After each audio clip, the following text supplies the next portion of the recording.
የደቡብ ኢትዮጵያ ክልል ምክትል ርዕሰ መስተዳድር ዶክተር አበባዮ ታደሰ በዚህ ወቅት እንደተናገሩት ብልጽግና መምረጥ ሰላም፣ ልማትና አንድነትን ማስቀጠል እንደሆነ ገልጸው ፓርቲው ባለፉት የለውጥ ዓመታት የሚጨበጥ ለውጥ ማምጣቱን ተናግረዋል። ብልጽግና ስንመርጥ በኢትዮጵያ የተጀመረውን የኢኮኖሚ ልማት፣ በኢትዮጵያ የተጀመረውን ሰላምን፣ በኢትዮጵያ የተጀመረውን እድገትን፣ በኢትዮጵያ የተጀመረውን መተባበርን፣ በኢትዮጵያ የተጀመረውን እኛም ተጠቃሚ የሆንበትን የከተማ የገጠር ልማትን ለማስቀጠል የሚያስችል ቁልፍ መሳሪያ እንደሆነ በማወቅ ነው።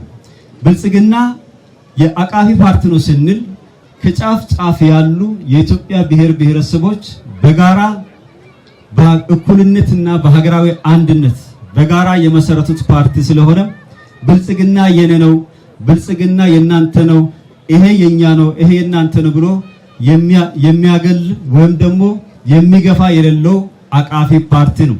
ፓርቲው አዳዲስ ሀሳቦችን በማመንጨት ከተሞችን ውብና ለኑሮ ምቹ ማድረጉን የገለጹት ዶክተር አበባዮ የገጠር ልማት ላይ በትኩረት በመስራት ውጤት ማስመዝገቡን አብራርተዋል። የፓርቲው አመራሮች የተሰጣቸውን አደራ እንዲወጡ አሳስበው የፓርቲው አባላትና ደጋፊዎች ደግሞ ብልጽግናን እንዲመርጡ ጥሪ አቅርበዋል።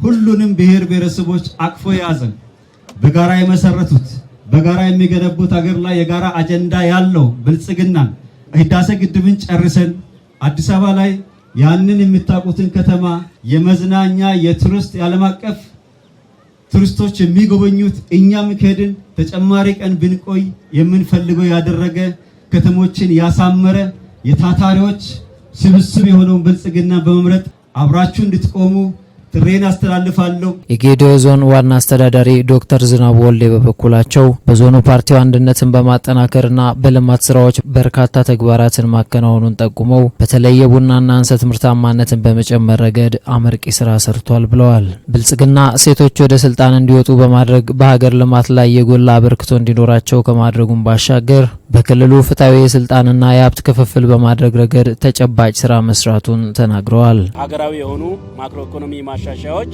ወደ አካባቢ ተጨባጭ ሁኔታ በመለወጥ አርሶ አደሮቻችንንና ህዝባችንን ለመለወጥ ሰፊ ስራዎችን ሰርተናል።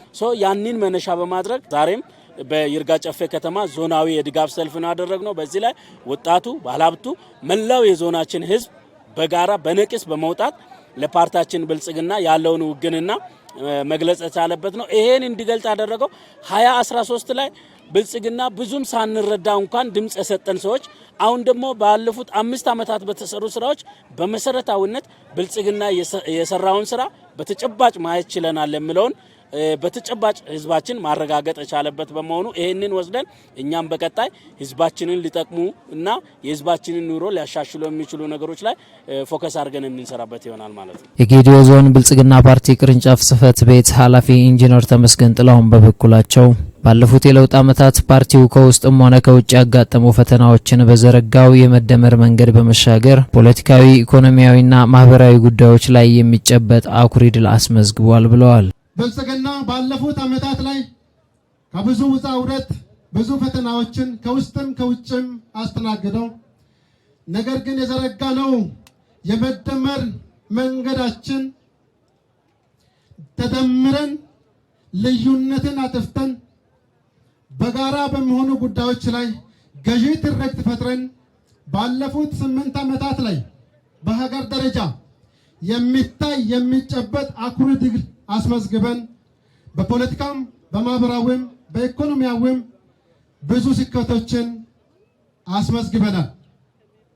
በፌደራልም በተለያዩ አካባቢዎች ላይ ልጆቻችሁ እንዲመሩ ብልጽግናን እንድትመርጡ በዚህ አጋጣሚ ጥሬን አስተላልፋለሁ። በተለይ የአርሶ አደሩን ኢኮኖሚያዊ ተጠቃሚነት ለማረጋገጥ የብልጽግና ፓርቲ በአጽንኦት መስራቱን ኃላፊዎቹ ጠቁመዋል። በመርሃ ግብሩ በፌዴራልና ክልል ምክር ቤት ብልጽግናን የሚወክሉ ተመራጮች፣ የብልጽግና ፓርቲ አመራር አባላትና ደጋፊዎች ታድመዋል።